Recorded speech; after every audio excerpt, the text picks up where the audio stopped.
Hello, everybody. It's Jana and Carolyn from the Holistic Institute of Wellness and the Holistic Wellness Revolution. Hi, everyone. We are talking about the difference between waiting and patience. And although they're very interconnected, they are different. And waiting actually requires patience. Also, the acceptance of circumstances that are beyond our control. So they really do work hand in hand. And an example of waiting is like waiting for a response, waiting for something to happen, waiting for results. And patience. They say patience is a virtue. That's what they say. My buddy Buddha. He was right. Wouldn't you know? So we feel it is a practice. Carolyn and I have had many wonderful conversations about this and these actual two different topics. What is the difference between waiting and patience? Patience actually is a practice. It takes time to cultivate it. It's like mastery. It is like mastery. Yeah, it is. It is definitely like mastery. Mm-hmm. And it's what comes up while you're waiting for your patience. Now think about that one. What comes up while you're sitting there in the quietness of waiting? Or is it quiet? Maintain your inner peace. Patience will bring this. It will assist us with that inner peace, that calmness within, that small, still voice within. It will also help reduce stress levels. It's very common. People will say, take a breath. Take a breath before you say anything. Take a breath before you react. It definitely been connected to our physiology of our heart rate and our lungs, which certainly helps any kind of anxiety or anything like that may come about. Yep. Patience also fosters better decision making, right? Again, all tied into taking that extra second of taking a breath. You may go down one road and you go down another road instead. And the road that you did go down was the one you were meant to, because you took that split second to just wonder. Develop resilience and perseverance. Patience takes time. And it's not necessarily the easiest thing to do, hence the perseverance. Once you get into the flow of it, it's amazing how easy you can slip right on in. And that's where that resilience comes in, especially if everybody around you feels like they're spinning, and it's just a really one of those weird days and they're spinning, but you seem to be calm and you're kind of the hub of everything that's going on. That's that resilience. That's that perseverance. Just patiently wait. Stay committed to your goals, right? Patience will do that. It'll help us with our commitment, with whatever it is we are wanting to achieve, or even a simple meditation practice. Yes, definitely. Definitely. So you can see how they are, again, very interconnected, but very different. And again, patience is like the energy that's required for waiting. Yeah. So one of the other areas that you can draw upon or draw in to have support in this area is your soul star chakra. And for those of you that aren't as familiar with the soul star, it is the 8th chakra, and it sits above the crown. So anywhere from about a foot to I was going to say 18 inches, 12 to 18. Yeah, above the head, and that is the place where your higher self energies are connected. It's also the place where you begin to really connect in more fully to that divine guidance, that universal wisdom, if you will. It's also the place where the Akashic records are housed. Yeah, and remember that higher self, that higher guidance that Carolyn was talking about, is kind of like a transmitter between us and our I am presence, which is even higher. Yes.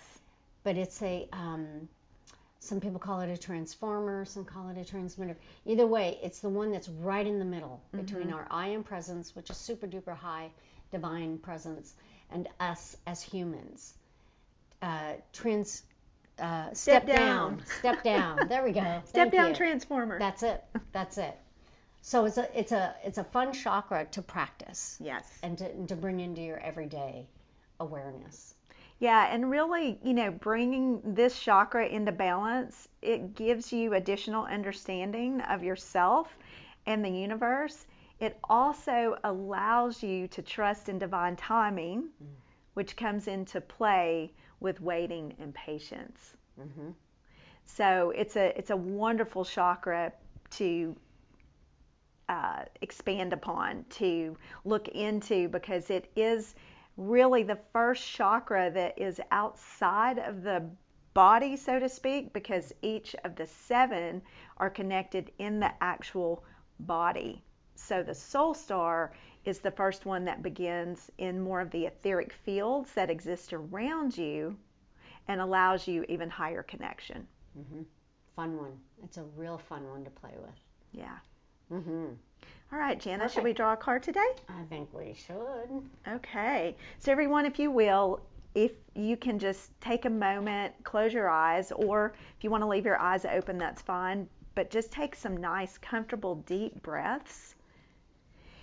And just allow your energy to settle into the breath.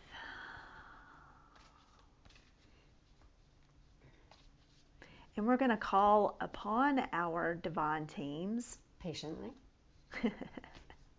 We're going to connect into our soul star. While we're waiting.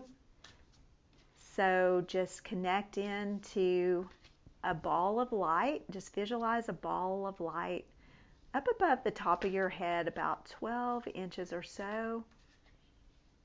It may show up as silver or magenta.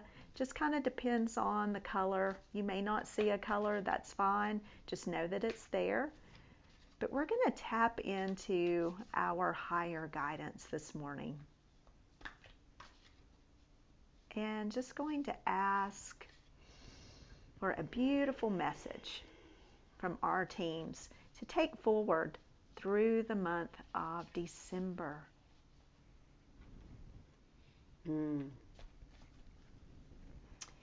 Share your voice. Share your voice. Beautiful. Come out of the cave. Expression, persecution. Share your voice. Wow. I like that. It's a great one. So, Beautiful right, card. throat chakra. Mm-hmm. Right, think about communication. Excuse me. So our divine teams are telling us to share our voice, to let go of persecution, and to begin to express ourselves on a higher level. So you are being called to share your voice, perhaps by speaking up in a relationship or through writing, speaking, singing, or some other form of creative expression. We each hold a truth deep within us that longs to be expressed. Sculpted for lifetimes, the voice of your soul is like no other. It carries with it wisdom that can only be gained through soul history and growth. By remembering, tapping into, and expressing this unique tone, we not only heal ourselves, we also heal the planet at large. When you share your voice, you unlock something in the universe and call a missing piece of you back home. Your individual voice is the most powerful sound current on the planet. If you have kept your soul's voice silenced or held back, chanting or singing could be truly life-changing for you. As we shed the layers of our personality and start letting our unique soul speak through, we discovered that we actually have a very clear message that longs to be shared. The more we speak it, the clearer it gets. There has never been a better time in history than right now to rise up, speak your truth, share your soul's voice. If you feel fearful, know that you are not alone and that the world needs your unique tone in order to harmonize. Wow, that's wild. As we each rise up and share our song, we make it easier for the next person to do the same. The light action for today. Express yourself. Share your voice. Speak to those who can hear you. Powerful words. Very. Speak to those who can hear you. Mm-hmm. Yes. With ears to hear and eyes to see. With ears to hear and eyes to see. Yeah. Mm-hmm. Love that. Very powerful. Love it. Wonderful. Okay. All right, everyone. Well, thank you so much for tuning in. Thank you. Have a lovely holiday season. Yes. And we will see you in the new year. Happy New Year, everybody. Thank you.